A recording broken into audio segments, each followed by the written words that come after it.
அவர் வாசம் செய்யாத இடம்னு ஒண்ணுமே இந்த பூமியில. ஏன்? ஏன்னா அவர் ஆம்னி பிரசன்ட். அவர் இல்லாத இடம் இந்த பூமியில எங்கேயும் இல்லை. சொன்ன பாதாளத்துல போய் படுக்க போட்டாலும் நீர் அங்கே இருக்கிறீங்க. நான் வானத்துல ஏறி போய் அங்க கூடு கட்டினாலும் நீங்க அங்க இருக்கிறீங்க. சர்வ வியாபி. God is everywhere. அவரோட கண்ணுக்கு மறைவேதம் நடக்குதா இல்ல? எல்லாம் அவருக்கு ஒண்ணு. அவர் சர்வ வியாபி, சர்வ ஆம்னி பிரசன்ட். என்ன? எங்கும் நிறைந்தவர். இல்ல, முழு உலகத்தை உண்டாக்கின சிருஷ்டிகர்த்தர் ஒரே ஒரு கடவுள். அதான் யாருன்னு சொல்லும், the nature of that God. கடவுளை நம்ம படிக்கணும். இந்த கடவுளோட நேச்சர் ஒண்ணு என்னன்னா சர்வ வியாபின்னு என்ன? எங்கும் நிறைந்தவர். He should be everywhere. இந்த உலகத்தில் நீங்க பாகிஸ்தான் போனாலும் you see Christians there. You go to Russia, you see Christians there. இதெல்லாம் ரஷ்யான்றது ஒரு கம்யூனிஸ்ட் நாடு, பாகிஸ்தான்ன்றது ஒரு முஸ்லிம் நாடுகள். அங்கேயும் யார் இருக்கு? அங்கேயும் நீங்க யாரை பார்க்க முடியும்? அங்கேயும் யாரை பார்க்க முடியும்?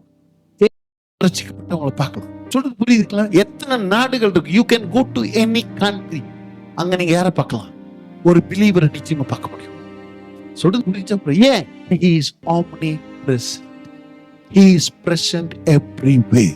He is dwelling in all the places. எல்லா இடத்துலயும் அவர் என்ன பண்றாரு? வாசம். எல்லா நாடுகளிலும் அவர் வாசம் செய்யறார். நீங்க யூரோப் கண்ட்ரிஸ் போனாலும் அங்க யார் இருக்கிறா? You can see God there. சொல்றது புரியுதா? பூமியில நீங்க மேப்ல போய் வேர்ல்ட் மேப்ல எத்தனை கண்ட்ரி, எல்லா கண்ட்ரிஸ்லயும் யார் இருக்கா? அங்க ஒரு பிலீவர் கட்டாயமா இருப்பான். ஏன்? Is omnipresent. எங்கும் நிறைந்தவர். கடவுளுக்கு இந்த ஒரு அட்ரிபியூட், இந்த ஒரு நேச்சர் கடவுளுக்கு இருக்கு. He is dwelling in all the places. இரண்டாவது, he is omniscient. omniscient என்னன்னா சர்வ ஞானி. He knows everything. நான் சொல்றது புரியுதா? ஒண்ணு, அவர் சர்வ வியாபி. இரண்டாவது, அவர் சர்வ ஞானி. அப்படின்னா எல்லாம் தெரிந்தவர். அதான் இப்ப சொன்னா he knows everything. அவருக்கு மறைவாக இந்த பூமியில எதுவுமே இல்லை. எல்லாமே அவருக்கு முன்னாடி நிர்வாணமா இருக்கு. Everything is naked before him. No one can hide anything from God. கடவுள்கிட்ட யாரும் எதையும் என்ன பண்ண முடியாது, மறைக்கவே முடியாது. Everything. அதனாலதான் உங்க பிள்ளைகளுக்கு நீங்க கர்த்தருக்கு பயப்படுகிற பயத்தை கற்றுக் கொடுங்க. Teach them the fear of God. பைபிள்ல போட்டிருக்கு. இந்த 7 ஆவியில எசையால இருக்கு. 7 ஆவியில ஒரு ஆவி என்ன? Fear of God. தேவனுக்கு பயப்படுகிற பயம். பைபிள்ல போட்டிருக்கு. தேவனுக்கு பயப்படுகிற பயம் எதை உண்டாக்குதுமா? ஞானத்தை. It gives wisdom. ஞானம் எங்க இருக்குது? பைபிள்ல போட்டிருக்கு. பல இடத்துல என்ன? தேவனை அறிகிற அறிவில் என்ன இருக்குது? அதுக்கு பயப்படுகிற பயம் எதை உண்டாக்கும்? ஞானத்தை உண்டாகும். அது எப்படி பயம் ஞானத்தை உண்டாக்கும்? ஒருத்தர் வந்தாங்க. ஒருத்தர் ஒரு அனாதை இல்லம் இருந்தது. ஃபுல்லாவே அங்க பிள்ளைகள் நிறைய இருந்தாங்க. அந்த அனாதை இலக்கியத்துக்கு ஒருத்தர் வந்தாரு. வந்துட்டு ஒரு குழந்தைய கூப்பிட்டு ஒரு சாக்லேட் கையில கொடுத்து, நிறைய குழந்தை இருக்கு, தயவு செய்து என்ன பண்ண, யாருக்கும் தெரியாம போய் சாப்பிடு அப்படின்னு சொல்லி. அப்புறம் இந்த குழந்தை ரொம்ப நேரம் அங்க போச்சு இங்க போச்சு எல்லாம் பண்ணிட்டு கையிலேயே வச்சிருச்சு. இவர் போயிட்டு ரொம்ப நேரத்துக்கு அப்புறம் பார்த்தா கையில இது ஏன் நீங்க சாப்பிடல இது அப்படின்னு அந்த குழந்தை சொல்லிச்சாங்க, யாருக்கும் தெரியாம நீங்க சாப்பிட சொன்னீங்க, ஆனா ஆண்டவர் எல்லா இடத்துலயும் இருக்கிறாரு, எப்படி யாருக்குமே தெரியாம எப்படி நான் சாப்பிடுறது? இதுதான் ஞானம். இதுக்கு பேரு தான் wisdom. என்ன அது? God is everywhere. கர்த்தருக்கு பயப்படுகிற பயம் என்ன அர்த்தம்? ஆண்டவர் எல்லா இடத்துலயும் இருக்கிறாரு, அவருக்கு எல்லாமே தெரியும்ன்றதுதான் அந்த பயம். The conscious of God. இப்போ இந்த குழந்தைங்க உங்களுக்கு பயப்படுற பயம் நல்லதா இல்ல தேவனுக்கு பயப்படுறது நல்லது? ஏன்? உங்களால எல்லா இடத்தையும் புரிந்து கொள்ளவும் முடியாது, நீங்க எல்லா இடத்துலயும் இருக்கவும் முடியாது. சர்வ ஞானியாவே. சோ என்ன கான்சியஸ் நமக்கு தேவை? இது நம்மள ஞானத்தை கொடுக்கும், எது நம்மள வாழ வைக்கும்? The fear of God. பார்க்காத, புரியுதுங்களா?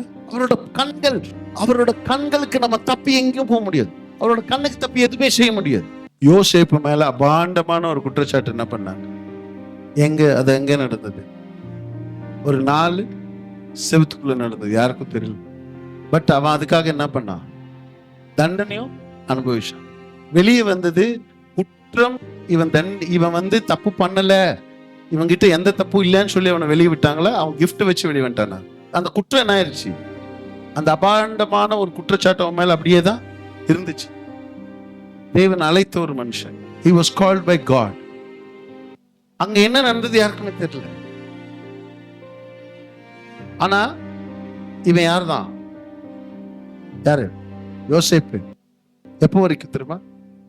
மோசே அங்க நடந்ததுன்றது ஆண்டவர் மோசேக்கு after thousands of years, ஆயிரக்கணக்கான வருஷங்களுக்கு அப்புறம் நடந்த விஷயத்தை யார் கட்டுறாரு? அதை பத்தி யாருக்கும் தெரியாது. No one knew what. யாருக்கும் தெரியும்? யோசேப்பு குற்றவாளி, யோசேப்பு அவன்தான். But God,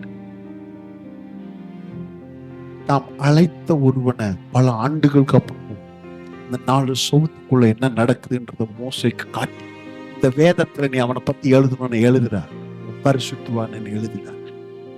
அவங்க தப்பு செய்யலன்னு என்ன பண்ணு?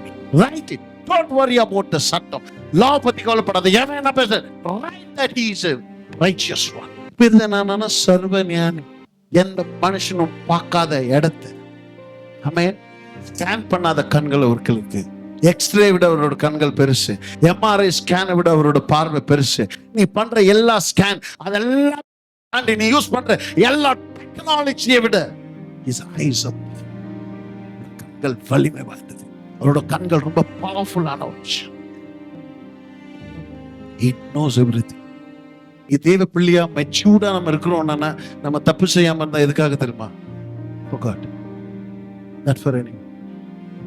ஆமாவே, if you are matured, நீ கர்த்தருக்குள்ள நடந்த அந்த மெச்சூரிட்டி வரும்போது, சோ அவருக்கு என்ன தெரியும்? He knows everything. அதான் சொன்ன 1000 வருஷங்களாக புதைந்திருக்கிற ஒரு சில உண்மைகளையும் he can bring out. He can bring out the mysteries. He can bring out the secrets. அவருக்கு மறைவான ரகசியம், எல்லா ரகசியத்தையும் he can bring it out. Mysteries அவர் வெளியில கொண்டு வருவார். அவர் பேர் என்ன? சர்வ. He knows everything. எல்லாமே அவருக்கு தெரியும். உன்னோட பாஸ்ட் அவருக்கு தெரியும், உன்னோட பிரசன்ட் அவருக்கு தெரியும், உன்னோட கடந்த காலம் தெரியும், உன்னோட நிகழ்காலம் மட்டும் இல்லை, உன்னோட எதிர்காலம். He knows. நீ நாளைக்கு என்ன ஆக போறியோ அதை வச்சுதான் இன்னைக்கு உன்னை உருவாக்குவார். உன்னை அதுக்கு ப்ராசஸ், அந்த ட்ரைனிங் உன்னை நடத்துவார். 3வது அட்ரிபியூட் என்னன்னா, நேச்சர் என்னன்னா, சர்வ வல்லவர். omnipotent. He is omnipresent. omniscient என்ன? சர்வ ஞானி. 3வது omnipotent, சர்வ வல்லவர். அவர் எங்கும் நிறைந்திருக்கிறார். அவர் சர்வமும் அவருக்கு தெரியும். அவரால் சர்வமும் செய்ய முடியும். அவரால் முடியாத காரியம் இந்த பூமியில ஒண்ணுமே இல்லை. அதுக்கு பேர் தான் என்னன்னா சர்வ வல்லவர், omnipotent. அப்போ ஒரு தெய்வம் நம்ம ஆராதிக்கணும்னா அந்த தெய்வத்துக்கு இந்த 3 நேச்சர் இருக்கணும். ஒண்ணு என்னவா இருக்கணும்? omni present, 2வது omniscient, 3வது omnipotent. சர்வ அபி, சர்வ ஞானி, சர்வ thing we can hide from him. இதையும் அவருடைய கண்ணுக்கு மறைவானது இந்த பூமியில எதுவுமே இல்லை. அவரோட பார்வைக்கு மறைவானது பூமியில எதுவுமே இல்லை. எல்லாமே அவருக்கு தெரியும். சர்வ வியாபி,